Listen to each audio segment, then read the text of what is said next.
Доброе утро! Здравствуйте! В студии Рустем Каримулин и Ассоль Мухамедзянова. Мы рады приветствовать вас этим утром и начинаем эту неделю с вами вместе. И сегодня в нашей программе, как всегда, будет много полезной и интересной информации. Что именно, покажем прямо сейчас.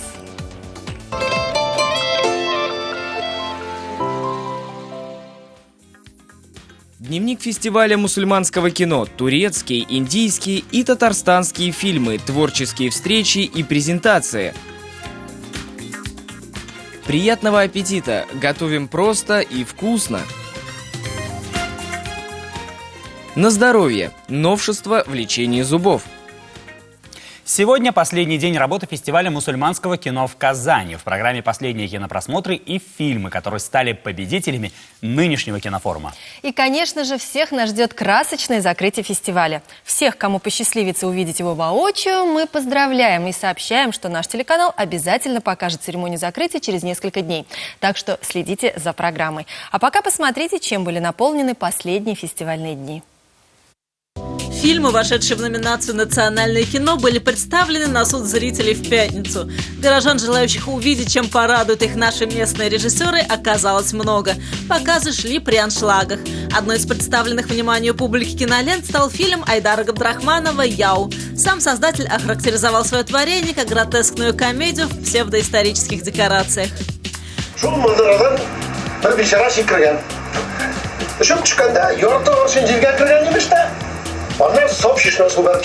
Снимали вообще все затеял Альберт Шакиров, сценарист и продюсер нашего фильма. И особая благодарность Раису Шейхетдинову, который поддержал нас в этом фильме. Он как генеральный продюсер этого фильма, директор картины. Он дал нам возможность реализовать, договорился с актерами, с очень известными Мончаташи и вообще с актерами из разных театров. По сюжету события фильма разворачиваются в 16 веке, однако происходящее на экране не имеет ничего общего с историей.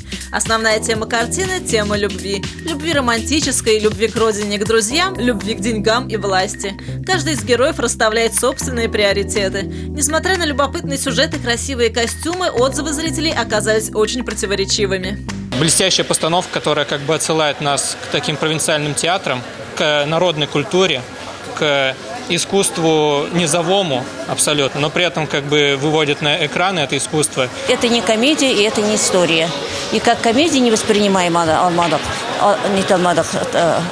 и как историческая тоже. Фильм снят на татарском языке, таково было условие генерального продюсера. Однако совсем скоро планируется дублировать его на русский язык и пустить в широкий прокат. Кстати, о прокате. Тема эта довольно болезненна в нашей стране. Зачастую удел фильмов, снятых в регионах, это фестивальные показы. Попасть не только на широкие экраны, но даже на федеральные телеканалы практически невозможно. К сожалению, региональное кино с каким-то этническим оттенком, оно скорее занимает фестивальную нишу. Ну, может быть, за исключением тех случаев, когда, скажем, как татары живут через полосно, его можно прокатывать в определенных городах на одном-двух сеансах при договоренности с местной сетью, но это очень сложно. А вообще, в принципе, у нас очень много говорится о дружбе народов, о том, как хорошо узнать друг друга, но реально для этого ничего не делается. Поэтому только фестивали. Сегодня последний день фестиваля. Уже вечером будут подведены итоги и оглашены имена победителей. Торжественная церемония закрытия фестиваля, вопреки традициям, пройдет не в пирамиде, а в концертном холле «Эрмитаж». Вот таким нам запомнился этот фестиваль, о нем мы еще сегодня поговорим, ну а сейчас продолжаем. Джастин Тимберлейк к профессиям певца, актера, танцора, продюсера и композитора добавил еще одну – писательскую. Он выпускает книгу баек и размышлений о жизни с эксклюзивными детскими фотографиями. Свою дебютную книгу Джастин анонсировал в соцсетях. Будет интересно, что же он там такого о себе написал. А вам, уважаемые телезрители, возможно, будут интересны другие книги. О них сейчас и поговорим.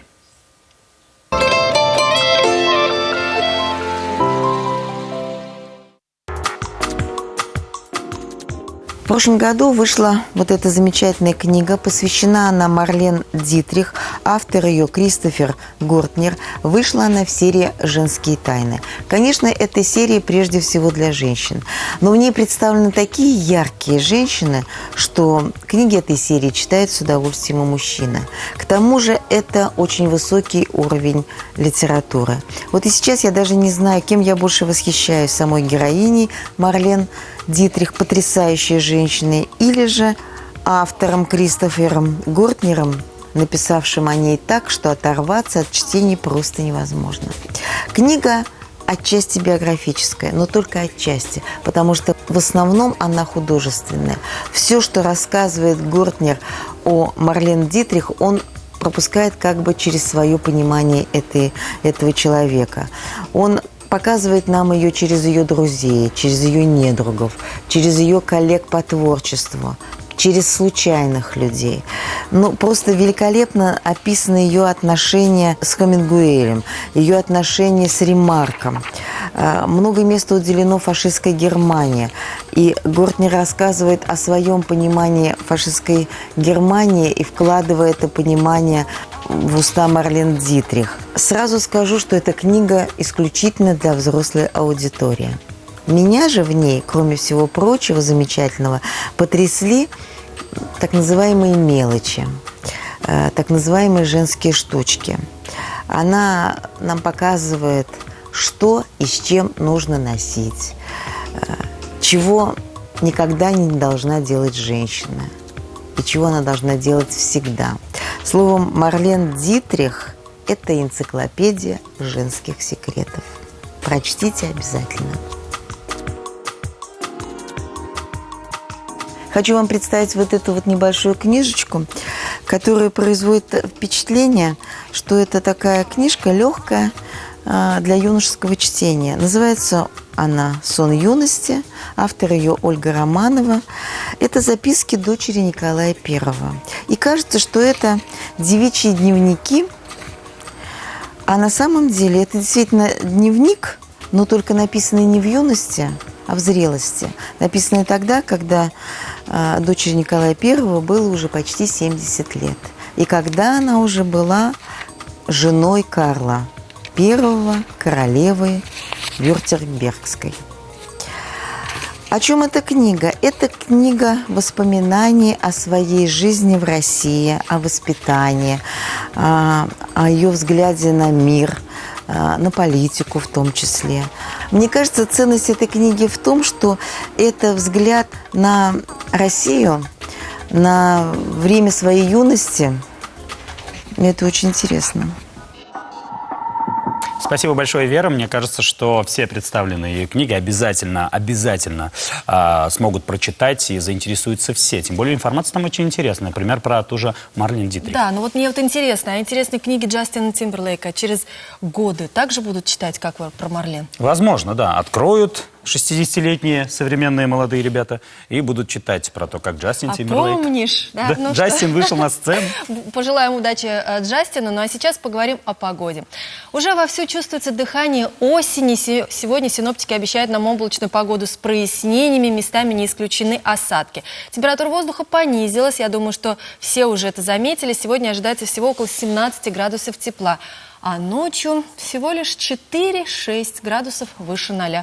Увы и ах. Ветер умеренный, но при дожде возможны порывы. Атмосферное давление 763 миллиметра, влажность воздуха 76%. Магнитное поле Земли, кстати, не совсем спокойное. Возможно, небольшая магнитная буря. Пожалуйста, берегите свое здоровье. Ты сегодня тепло оделся? Я сегодня тепло оделся, потому что я сегодня впервые сгрустнул, когда посмотрел на термометр и увидел однозначную цифру.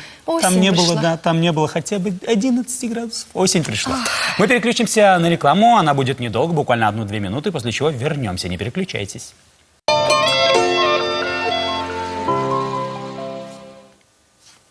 Доброе утро! Это традиционное время гороскопа в нашей программе. И вот что сулят вам звезды сегодня, в понедельник, 10 сентября. Овны, у вас велика вероятность новой работы, крупной прибыли и выгодного контракта. Поездка сложится удачно, если отправиться в путь в качестве попутчика. И звезды советуют быть терпимее к человеку, который вас любит. Тельцы будут находиться во власти осеннего настроения. И легкой хандре во всем, за что бы ни взялись. А в любви тельцам нужно изменить не только своим принципам, но и взять на вооружение то, что приведет к более искренним отношениям. Гороскоп не рекомендует близнецам принимать близко к сердцу все, что говорят вокруг недоброжелатели. Все делите на 2, и тогда сохраните душевное спокойствие. На раков сегодня свалится масса новой информации и впечатлений, возможны знакомства с новыми людьми, после общения с которыми они почувствуют прилив сил и энергии. Сегодня львы способны заряжаться эмоциями окружающих, особенно позитивными. День не склоняет их к тому, чтобы активно проявлять себя и тем более играть на публику. Зато львы будут превосходным зрителем, способным по достоинству оценить любой спектакль, разворачивающийся вокруг. У дев есть вероятность того, что отношения подвергнутся проверке на прочность. И это способно коснуться и рабочих контактов, и отношений с близкими людьми. Чтобы обойти конфликтные ситуации, придется проявить дипломатические способности. Продолжаем нашу программу. Высокие технологии пришли на помощь врачам-стоматологам. Сейчас лечение зубов в особо сложных ситуациях и труднодоступных местах можно сделать под микроскопом. Как это происходит, увидим прямо сейчас.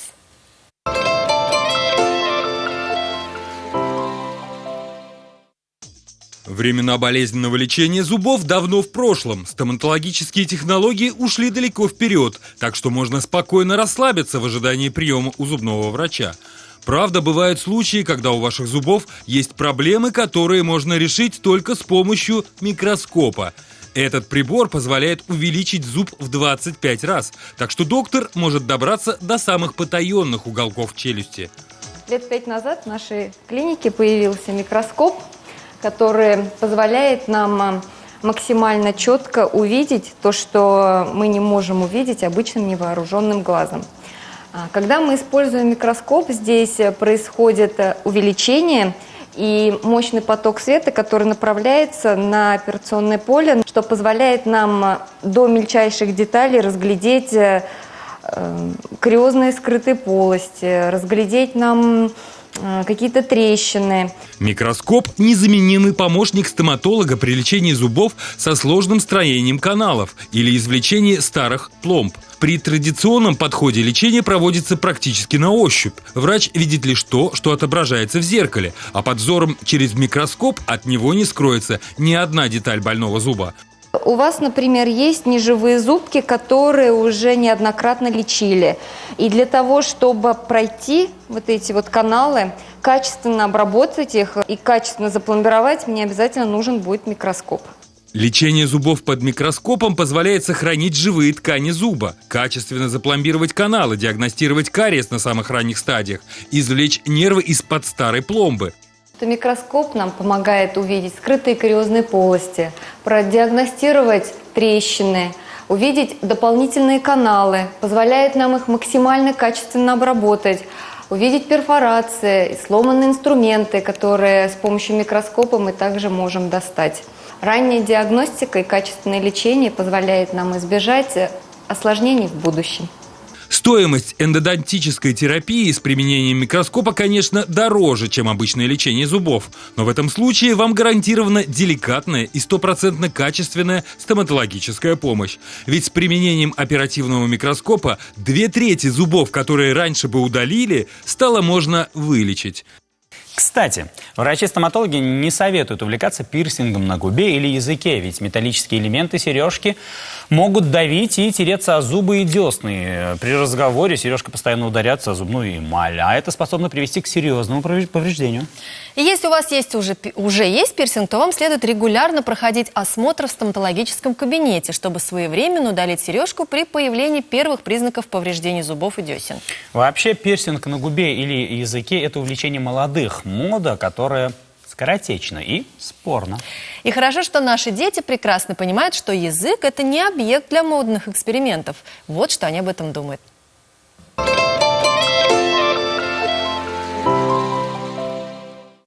Мы рассказываем про язык. Язык во рту похож на длинную сосиску. Только сосиска она толстая, а язык пришмякнутый. Он приклеен к нижней челюсти специальным клеем. Он высовывается, но не выпрыгивает. Он высовывается и засовывается. Но его нужно беречь, не тыкать иголкой и не обжигать горячим чаем. А то раз и он заболеет. Язык – это правильное решение. Он нужен, чтобы говорить. Если засунуть в рот палец, то он будет мягким и слюнявым, как подушка. А слюнный язык, чтобы язык не испортился, он там купается. Язык живет во рту, он там кусает и спит. А когда мы разговариваем, он светится, но изо рта не выходит. Я люблю больше всего говорить хорошие слова. Сердечко, цветочек и мое имя Даяна. Язык во рту болтается туда-сюда, туда-сюда. И помогает нам говорить. Он розовый, как розовые макарошки. А кошечкам язык нужен, чтобы плакать молоко. А лягушкам, чтобы хватать мух. А я люблю языком лизать мороженое. Язык нужен, чтобы говорить. Он любит разные конфетки. А если в него кладут горькую конфету, он ее выплевывает. А если ты показываешь язык другу, это значит, что ты с ним поссорился. Разговор о детях мы продолжим через минуту-другую. И беседа будет весьма серьезной и важной. А пока узнаем, что наш телеканал приготовил для вас сегодня для просмотра. Дело в том, что у меня проблема очень странная. Мне изменяет муж. Да ладно. Ну, я понимаю. К вам, наверное, каждый день с этим приходит, да? Но у меня все гораздо сложнее, поверьте. Он мне пока не изменяет. То есть изменяет, но как бы. Есть и такой способ? Да, представить себе, есть. Называется он «Анонимные любовники». Впервые слышу. Да я тоже. Отношения клиентов группы «Счастье» развиваются стремительно и вскоре выходят из-под контроля психологов. А все потому, что они решили вернуть в лоно семьи не только мужа заказчицы, но и объект его воздыхания. Группа «Счастье» смотрите сегодня в 12:00.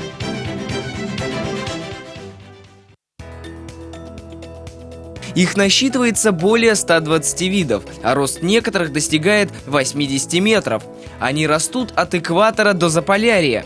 А из их древесины делают искусственные кожи и шелк. И еще много удивительных фактов о соснах вы узнаете сегодня в 21:00. Праздник кино завершается. Какие фильмы признаны лучшими? Кто из режиссеров и актеров увезет из Казани награды? Интрига раскроется сегодня на церемонии закрытия Международного фестиваля мусульманского кино. Смотрите в 22:40 на ТНВ. Ну а сейчас мы приступаем к серьезному разговору. Тяжелому для утреннего эфира, но необходимому, хотя бы для того, чтобы наши дети жили долго и счастливо. Смерть ребенка, безусловно, удар для родителей. Особенно тяжелый, когда он уходит из жизни самостоятельно. Как уберечь ребенка от опрометчивого шага? Поговорим сегодня с детским психиатром Мариной Белоусовой. Здравствуйте. Здравствуйте. Доброе утро. Марина Владимировна, что может толкнуть ребенка на то, что он решается расстаться с жизнью?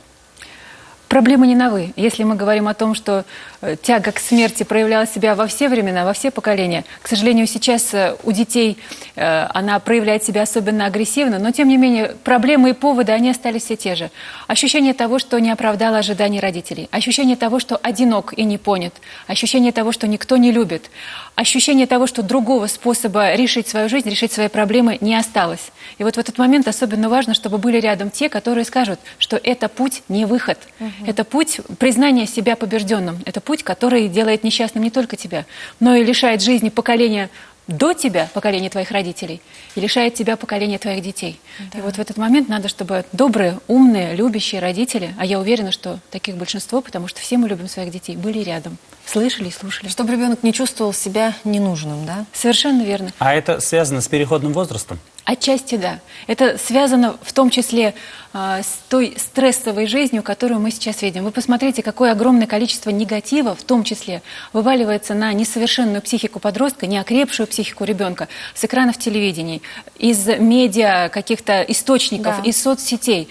И для них слово «смерть», оно является каким-то атрибутом их взросления. И на самом деле смерть, она всегда наша тень, мы всегда про нее помним, но вот мы не рассматриваем ее как выход, понимаете? А современные дети начинают, может быть, отчасти из-за того, что они играют в компьютерные игры, для которых убивание и воскрешение – естественный процесс продолжения игры. Может быть, потому что они очень часто привыкли эту атрибутику вносить в свою одежду, одевать черепа, рисовать соответствующие картинки, наклеивать соответствующие переводные татуировки.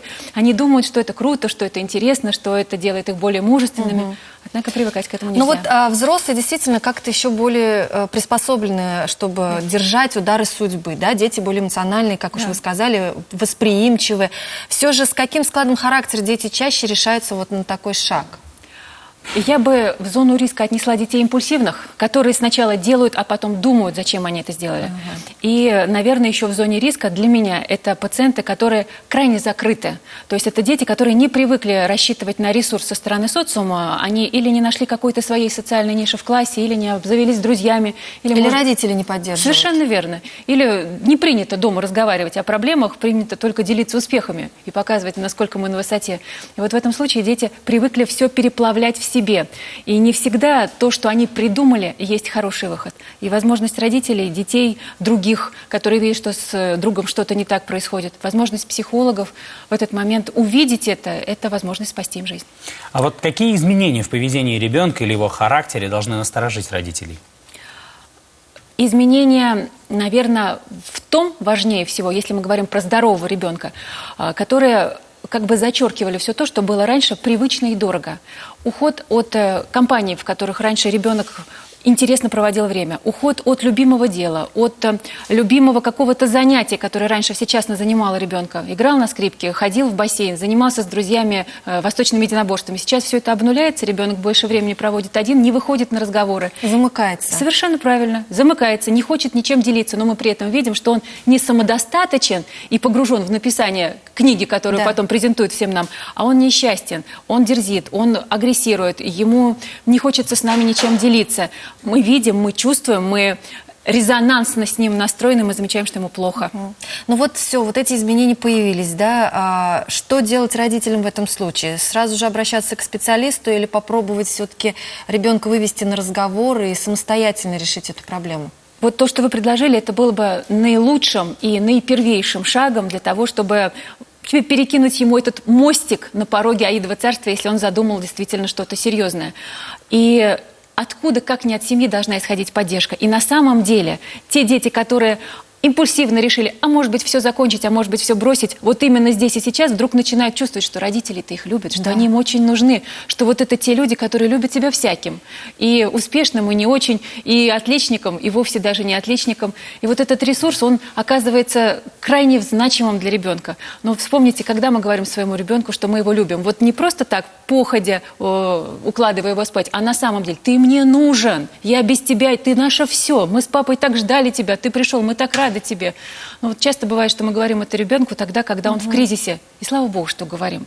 И очень надо ему это слышать. И вот эти шантажные попытки, когда ребенок выводит нас на разговоры, да я уйду, да я вам не нужен, да лучше бы я умер. Это на самом деле запрос на то, что, ну скажите, вы зачем меня родили? И очень важно ему бывает услышать, что родили его для любви, для счастья, для радости, для того, чтобы подарить ему эту жизнь, которая для него будет обязательно наполнена чем-то очень хорошим. Да, кризисы бывают у каждого. Но мы рождены для того, чтобы их проходить. Конечно. И все психологические кризисы мы обязательно пройдем со знаком. А вот если получилось так, что у ребенка не сложились отношения в учебном коллективе, в классе, постоянно трение происходит, постоянно у него происходит недопонимание, и, в общем, некомфортно там. Травят ребенка. Стоит уходить из этого учебного заведения или как-то попытаться решить проблему? Вот если просто не сложились отношения, их надо пытаться решать. Потому что если перед нами есть проблема, убегать не лучший выход. Надо попытаться разобраться, потому что любая коммуникация – это всегда партнерство. Если что-то не получается, может быть, попытаться изменить что-то в самом взаимодействии. Если травят, как вы сказали, это гораздо более серьезный случай. И я бы очень рекомендовала поискать, просчитать все возможные варианты и, может быть, даже сменить тот коллектив, если любые попытки наладить взаимодействие разбиваются о стену непонимания. Тут, конечно, тут нужно спасать уже ребенка в таком случае. Да. В любом случае, хочется обратиться к родителям, чтобы были они более внимательными к поведению своих детей, потому что все-таки они еще маленькие, как бы не старались казаться взрослыми, и все же их жизнь, и в первую очередь в руках родителей. Спасибо вам огромное, что так легко поговорили о сложной теме, действительно ответили на сложные вопросы, и очень приятно было с вами пообщаться. Да, это был очень важный разговор. Спасибо вам большое за предупреждение. Спасибо. Дорогие друзья, если вы захотите посмотреть повторы наших программ, заходите на сайт www.tnv.ru, и там вы увидите все. Также подписывайтесь на нас в нашей группе ВКонтакте, в Инстаграм, оставляйте свои вопросы для наших будущих гостей, и, возможно, обязательно в последующих программах наши уважаемые гости ответят на все интересующие вас вопросы. Ну а сейчас у нас небольшой блок рекламы. Не переключайтесь. Впереди много интересного.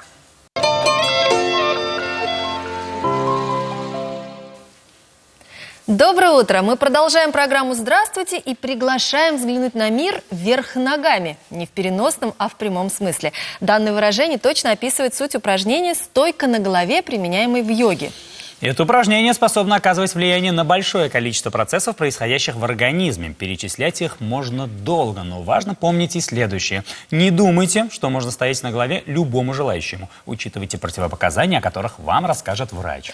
Но если противопоказаний к стойке на голове нет, то смотрите, учитесь и приступайте. Приступай. Поехали. Для выполнения упражнений необходимо провести подготовительный этап, чтобы не навредить организму. Для начала нужно научиться удерживать уголки и стойки на предплечьях или руках у стены. Не забудьте перед занятием хорошенько разогреться. Уголок на предплечьях у стены. Встаньте на колени. Поочередно поднимите ноги и упритесь стопами в стену на такой высоте, чтобы получился прямой угол между корпусом и ногами, когда вы выпрямите колени. Таз должен находиться ровно над головой. Макушка направлена вниз, шея расслаблена. Удерживайте это положение 30 секунд. Затем опустите ноги. Уголок на руках у стены. Выполните такой же уголок, но с опорой на ладони.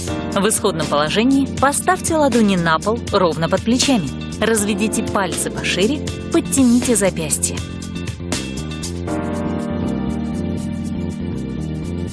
Стойка на предплечьях. Встаньте лицом к стене на расстоянии около метра от нее. Поставьте локти на пол перед собой на ширине плеч. Сделайте сильный замах вверх одной ногой, одновременно поднимая корпус и другую ногу, чтобы поставить обе стопы на стену. Важно, чтобы маховая нога была прямой. Это создаст хорошую инерцию, и вам будет легче подняться и перевести вес на стену. Стойка на руках. Встаньте лицом к стене на расстоянии около метра от нее. Поставьте ладони на пол перед собой на ширине плеч. Разведите пальцы пошире.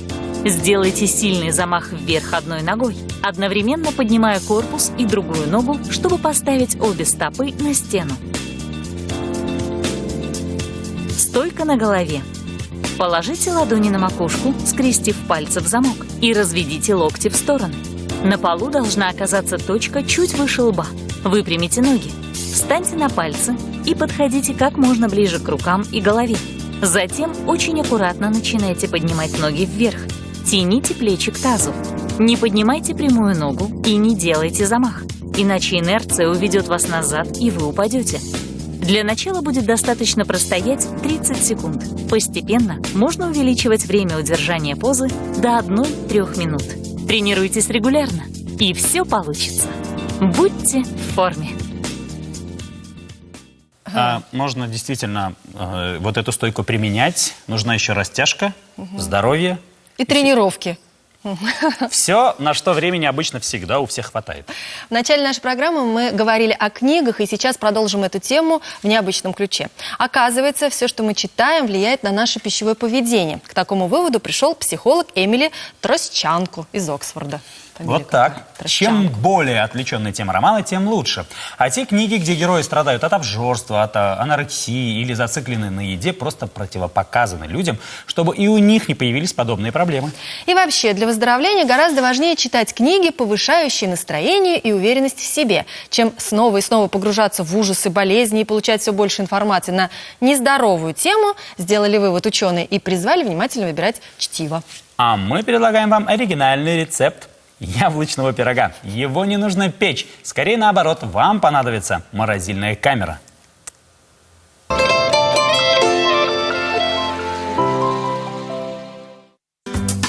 А в сегодняшнем выпуске у нас яблочный пирог. Но рецепт у нас не совсем обычный. Готовить мы будем без выпекания, и нам понадобится всего 3 ингредиента.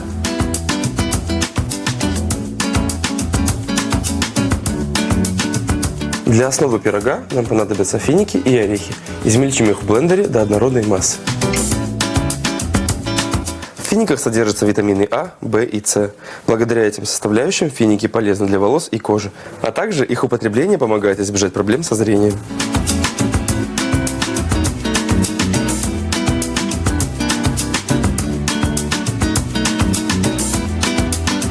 Наша основа готова, выкладываем ее в форму равномерным слоем и отправляем в морозилку на 15 минут.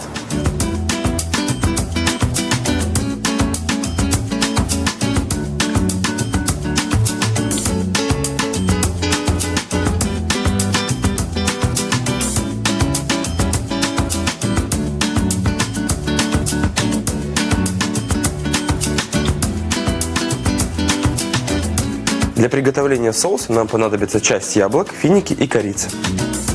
Мы взяли сладкий сорт яблок, поэтому никакие дополнительные подсластители нам не нужны.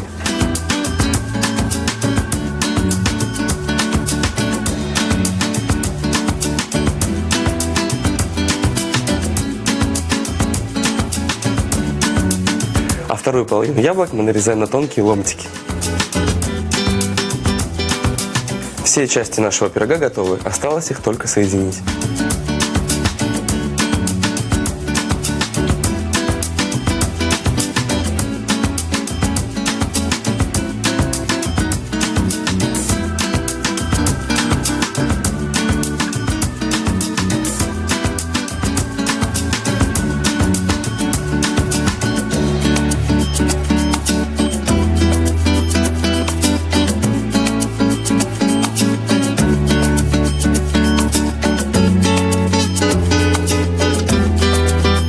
Посыпаем наш пирог кокосовой стружкой и отправляем в холодильник на 2 часа.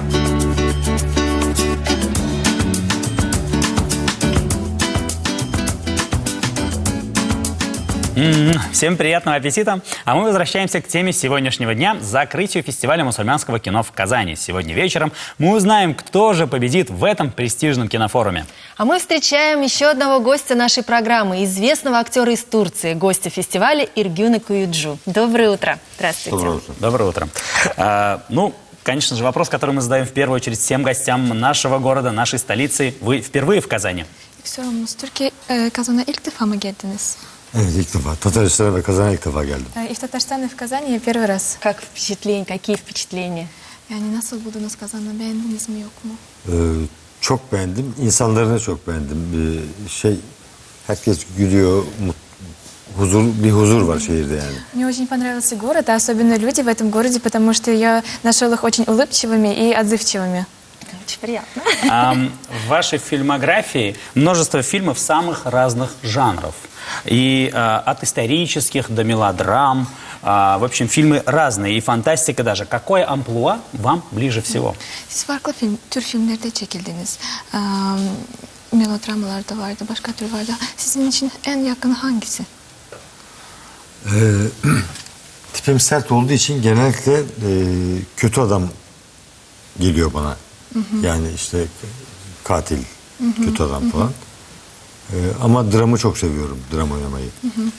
Ну, из-за того, что у меня внешний вид больше похож на очень жесткого и сильного человека, я больше играю роль каких-то преступников или злодеев. Брутальных мужчин, да, и поэтому ближе всего мне драма. Хорошо, расскажите, пожалуйста, о вашем последнем фильме с вашим участием. В каком жанре этот фильм и кого вы там играете? En son filminiz hakkında biraz bahsedin. Bu filmin janrı ne, türü ne ve yani orada kimi oynuyorsunuz? En son bu festivale geldiğimiz filmde oynamıştım. Bir emekli bir kaptan oynadım orada, denizciyi oynadım. Denizcilikle ilgili, denizcilerin sorunlarıyla ilgili bir filmdi. Emekli bir kaptan oynadım.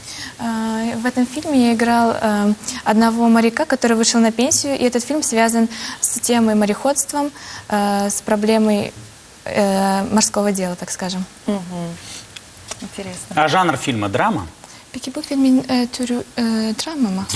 Да, Да. наверное, как Да. уже сказал нам Иргюн, что он играет такие серьезные роли, и, наверное, да, конечно. Если говорить о ваших зрительских предпочтениях, какие фильмы лично вам нравятся? Peki size göre yani sizin en sevdiğiniz filmler hangi? Hangi tür filmleri seviyorsunuz, izliyorsunuz? Aksiyon filmlerini severim. Kovboy filmlerini çok severim. Я очень люблю комедийные фильмы, потом там, где очень много действий. Экшен. Да, Экшен, экшены, да. А вот также мы знаем, что у вас есть опыт работы с голливудскими актерами, в частности, с Лиамом Нисоном в фильме «Заложница» во второй части, который, кстати, снимался, как мы знаем, в Стамбуле. Hollywood bir filmin aktörüyle bir ilişkiniz varmış. Yani birlikte çalışmışsınız. Onun hakkında bir şey diyebilir misiniz? Çünkü bu film Türkiye'de çekilmiş. İşte bu Taken 2'yi çekmiştik Evet. Türkiye'de. Orada Rado Şerbetçi ile oynamıştım. Ne söylememi istiyorlar onunla ilgili? Yani bir aktörle tanışmışsınız, onunla çalışmışsınız birlikte. Yani siz bunun hakkında ne söyleyebilirsiniz? Yani çalışma nasıl geçti? Rado Şerbetçi ile çalıştık. İyi geçti. Yani aktör aktördür. Bu bir iş zaten. Ну, то есть работа проходила очень интересным и таким продвижным образом, и мы Sette gayet iyiydik yani, sıkıntı yok. на съемках все было хорошо. То есть в дружеской обстановке, да? Ну и ваше амплуа там, мне кажется, открылось полностью, как вы нам сегодня и сказали. Вы там как раз играли такого очень жесткого и очень такого характерного для себя персонажа. Orada da bir sert adamı oynamışsınız. Nerede? Bu filmde sert adam oynamışsınız. Genellikle sert adam oynuyorum zaten. Da, Çünkü surattan kaynaklı bir sıkıntımız var. Yüze bakınca herkes sert adam oynatıyor bana. А у меня вот такой вопрос, наверное, чисто женский. Вы все трюки выполняете сами или все же работаете с каскадерами? Yani tehlikeli bir sahnedeyken sizi birisi değiştiriyor mu yoksa kendiniz mi oynuyorsunuz? Yok, bütün sahnelerimi ben oynuyorum. Нет, я все Dublör yok. играю сами. О, Ничего себе! ой, ну что ж, нам очень приятно, что вы пришли к нам. И, конечно же, нам безумно приятно с вами познакомиться, с легендарным таким человеком. Актером. Да. Tanıştığımıza çok memnun olduk. Ben de çok memnun oldum. Teşekkür ederim. Теперь мы точно будем следить уже за всеми киноновинками. И я даю вам слово, что я пересмотрю сегодня второй. Я видел этот фильм, я его пересмотрю. Yeniden sizin filminizi izleyecek. Eyvallah. Спасибо Çok вам memnun. большое. Görüşmek üzere. Diyelim değil mi şimdi? И еще немного времени нашего эфира уделим полезным советам. На этот раз они будут интересны тем, кто не привык сидеть дома, а любит посещать самые интересные места и мероприятия. Афиша культурных событий понедельника прямо сейчас.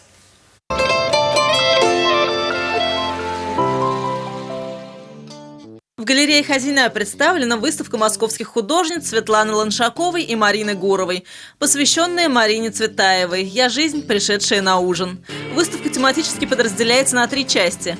Первая – это серия афортов, в которой представляют собой художественную переработку документов и архивов из фонда Дома-музея Марины Цветаевой в Москве.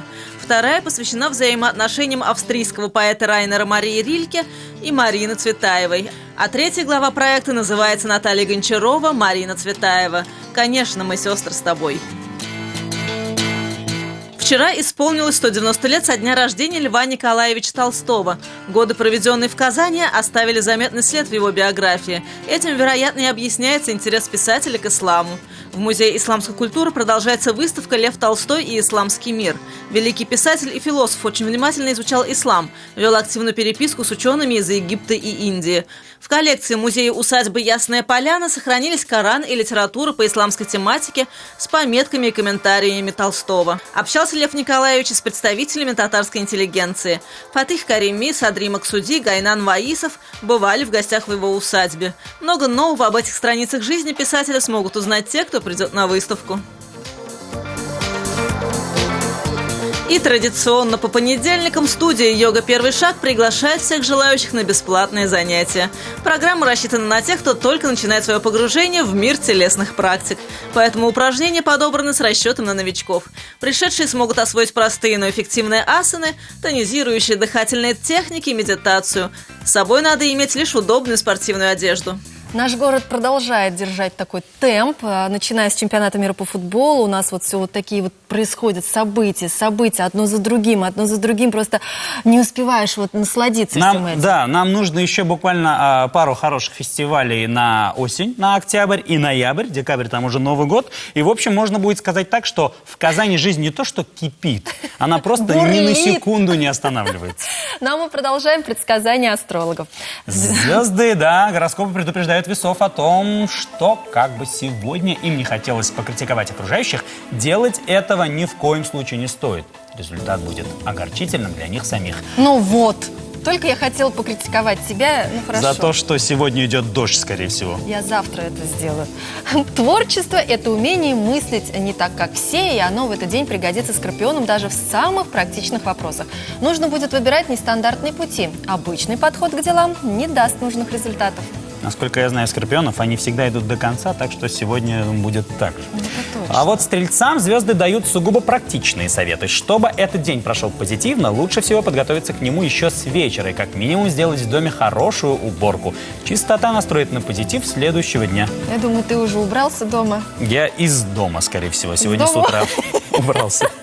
У козерогов сегодня апогей избыточной реакции на мелочи. Из-за этого есть риск упустить многочисленные возможности, которые щедро предоставит вам этот день. Залог успеха прост. Забудьте о мелочах, сосредоточьтесь на чем-то действительно важном. Мне кажется, это очень... Осенью сделать это легко, на самом деле. Легко? Забыть о мелочах, сосредоточиться о важном, сесть у окна, налить тебе кофе. Хотя я не о том. Ты куда-то тебя не туда. Да и водолей сегодня рискует неожиданно для себя увлечься какой-нибудь малозначительной ерундой. Впрочем, самим водолеям предмет их увлечения ерундой казаться не будет. Больше того, эта вещь способна захватить внимание настолько, что из-за этого он упустит что-то действительно важное. Лучше посвятите этот день творчеству или любви. Если у тебя есть знакомый водолей, обязательно предупреди их, чтобы не обращали внимания на мелочи. Обязательно, да. Вот, например, передаешь за проезд, не обращай внимания, сколько дал, столько дал. Я тебя куда-то не туда. Рыбы, сегодня у вас есть шанс довести до ума какие-то из своих проектов, получив достойные результаты за свои труды. Впрочем, об отдыхе тоже не надо забывать, а то недолго и перегреться. Так, перегреться. В сентябре, 10-го. Постараться можно. Так, да. Вот как раз о погоде, мне кажется, нужно напомнить. Дорогие друзья, сегодня синоптики обещают нам облачную погоду с прояснениями. Увы, похолодало. Сегодня ожидается всего лишь около 17 градусов тепла. К вечеру похолодает до 6, а ночью будет всего около 4 градусов выше 0. Ветер умеренный, при дожде возможно усиление. Кстати, да, местами возможен сегодня дождь. Атмосферное давление в пределах нормы, влажность воздуха 78%. Магнитное поле Земли сегодня неспокойное, возможно небольшая магнитная буря. Пожалуйста, вовремя примите необходимые лекарственные препараты. Соль, вот ты заметила, что мы уже говорим о том, что похолодало, и говорим о том, что 17 градусов, это мы так просто привыкли. А когда будет минус 17, будем говорить, ой, как же было тогда тепло. Ну что ж. Это все, что мы хотели сказать вам сегодня, но вот что мы приготовили для вас завтра.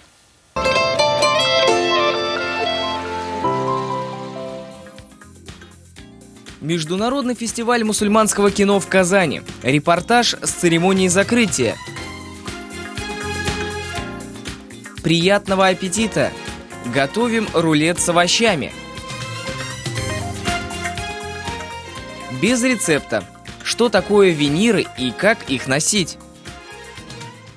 На этом мы с вами прощаемся. Удачной всем, продуктивной недели. Одевайтесь, конечно же, теплее, но ни в коем случае не расстраивайтесь. Главное, чтобы в душе всегда светило солнце. Ну и сегодня с вами были Соль Мухамедянова, Рустем Каримулин. До встречи завтра в 8:10 на ТНВ. Всем пока!